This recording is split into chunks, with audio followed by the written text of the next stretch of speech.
Peter, tell me about this book of yours, this project of yours. I'm really, really excited to hear all about it. Thanks so much. Well, it really began many, many years ago. My dad was a film and TV writer, a far better writer than I'll ever be, that's for sure.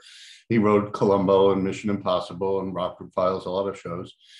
And probably 10, 15 years ago or so, he had an idea for a feature, sort of science fiction, not spaceships or aliens, but basically, what if 10, 20 years from now, crime is so rampant that the only way to deter potential criminals is to create a technology whereby prisoners are actually aged the number of years of their sentence almost instantly.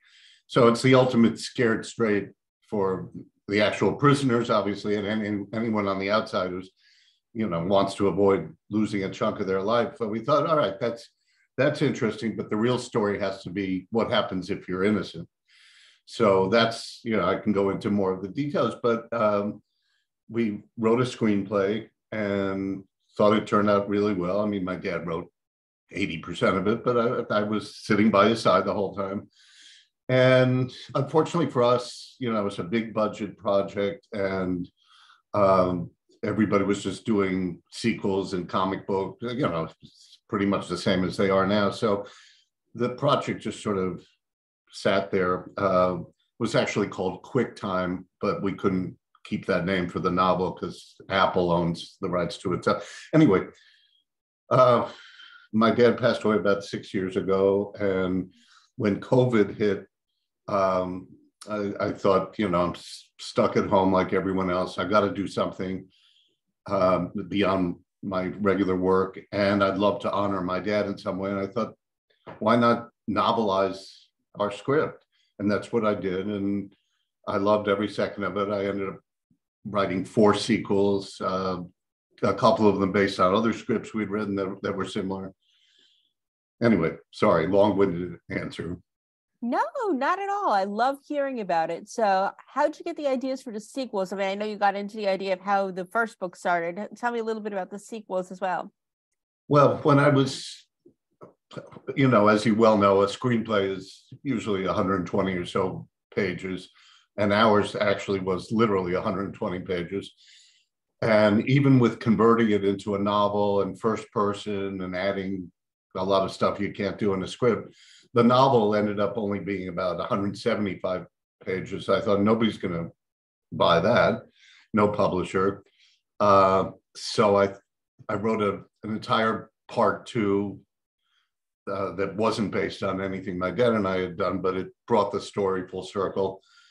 And then I thought, we had written 2 other scripts that were somewhat similar. And I thought, well, they have different settings, different characters, but I could make them into sequels of sorts with some holdover characters. And so I wrote those, and then I'm in the middle of the 5th and final one.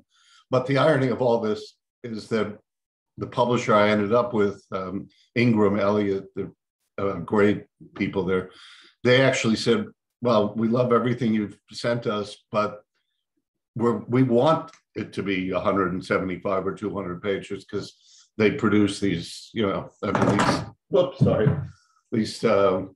little paperbacks that are meant to be read in a short period of time.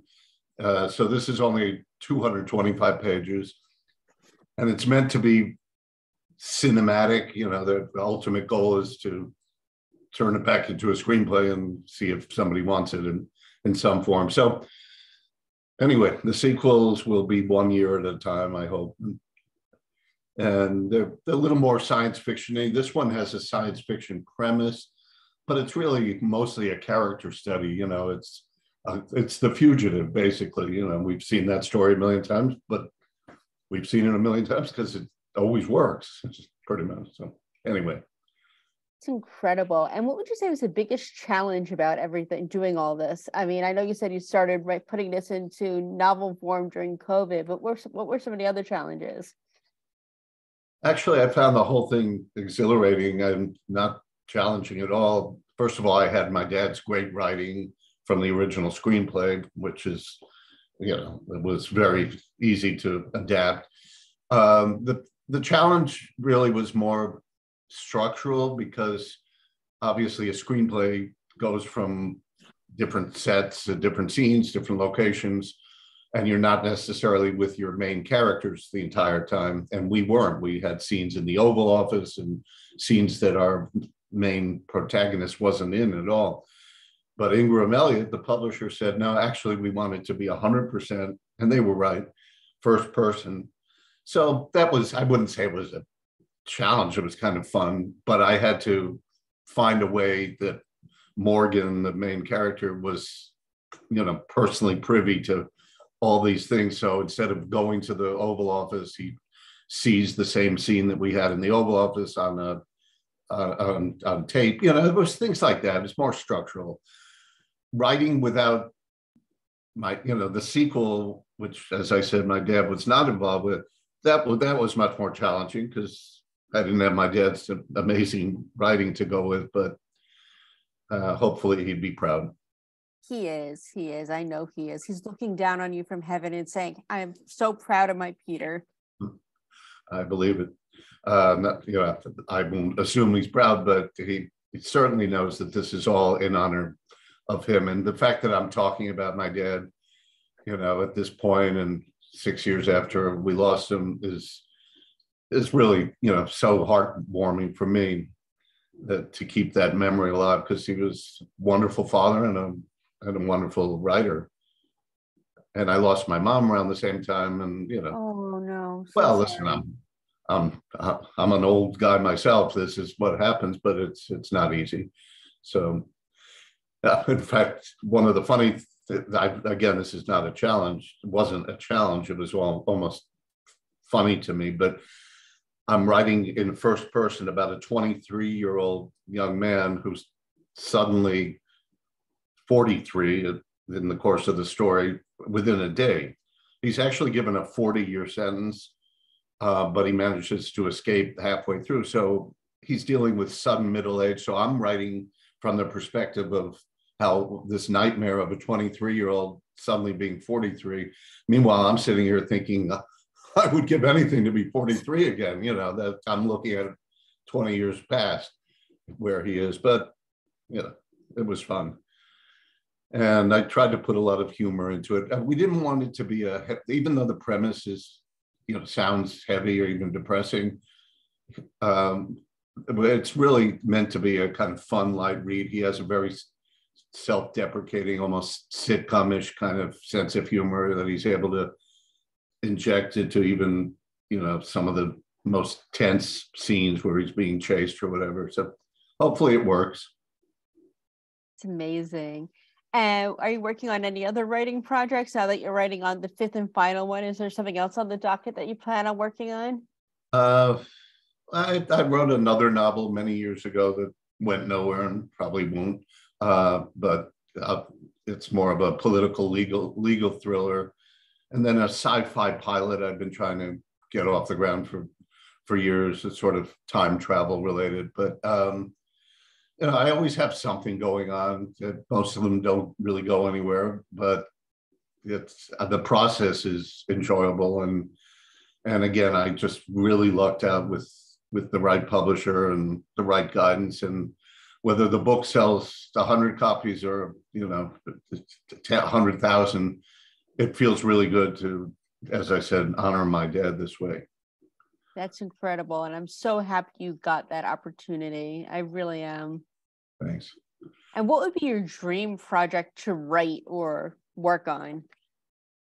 Honestly, I don't know that it would ever get better than this. I mean, obviously the dream would be to bring this project full circle. And like I said, have somebody pick it up as a limited series. I mean, there are 5 books.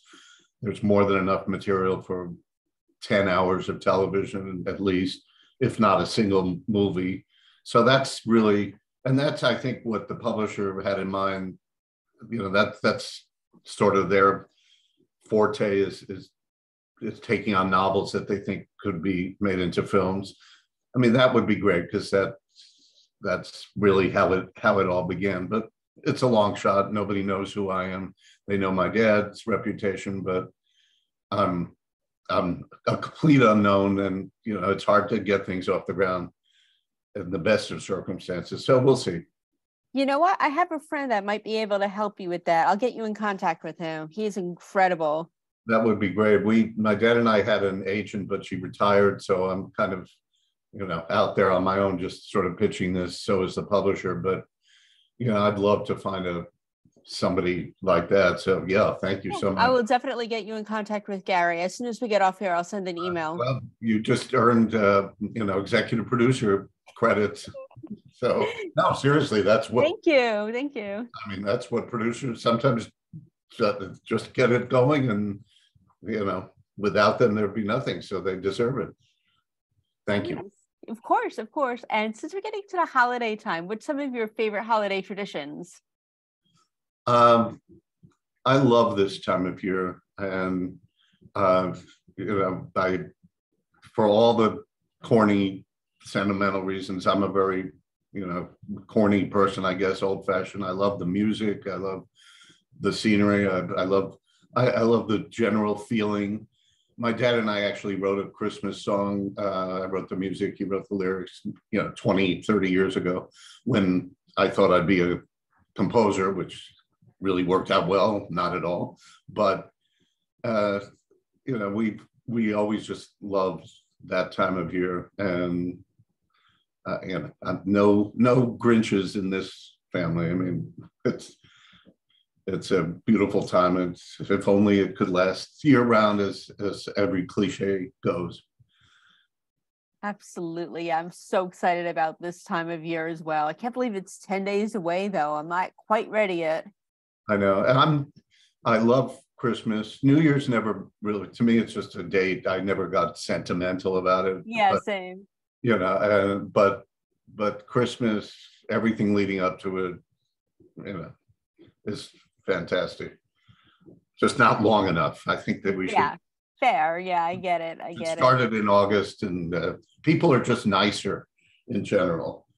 Not always. Some people find it a particularly difficult time of year, but for the most part, I think it brings out the best in us. I absolutely think so as well. And where can we follow you on social media so we can continue to follow your writing and all your fantastic projects that you do? I'm really not a social media person. Maybe it's an age thing. You're not missing much. You're missing nothing. The publisher has set me up. You can go to Ingram Elliott, 2 L's, 2 T's.com and look for Time Lock, the book. And then they have pages, and all my social stuff is there. But I just have never gravitated toward it. I shouldn't admit that, but I mean, it's great for marketing and promotion, but I'm not interested in the minutia of, here I am holding a cupcake. Oh, that's great. But I know people, that's what they do 1,000 times a day, and that's great. It just can get a little irritating when people are 10 feet away from each other and they're on their phones talking to each other, or, it's like there's a great invention that's sweeping the nation. It's called talking. Yes, thank you. Yes, I agree. I mean, I'm guilty of being on my phone too, but gotta interact in person, talk to people, because it's a lost art to some extent. Yeah. But plus, I'm also technologically illiterate, so that's a part of it too. Yeah, like I said, if I didn't have my websites and stuff, I probably wouldn't use it all that much as well, because I just find it annoying more than anything else. Yeah, exactly. Maybe I'm getting old too. I mean, I'm going to be 40 in 10 months, so. Please, you know how young that sounds to me. I have a grandchild and 2 more on the way. Oh, congratulations! Yeah. What did I do? In I think April is one and June is the other, or something like that. Oh, congratulations! Both my. So this will be a second child for my oldest son, and first one for my youngest. So. Oh, that's incredible. Well, tell them congratulations from me. That's amazing news. Thanks. Wonderful. Well, Peter, it's been a pleasure having you on. I appreciate you. I'm proud of you. I cannot wait to have you on again soon. I really appreciate it, Sammy. You're great. And I wish you the happy, healthy, wonderful holiday season and enjoy your youth because Thank you. it doesn't last forever, but you've got a long, long way to go. Thank you. And I'll send that email out straight away. You have a great day. Thank you. Thanks. Thank you. Bye. Bye.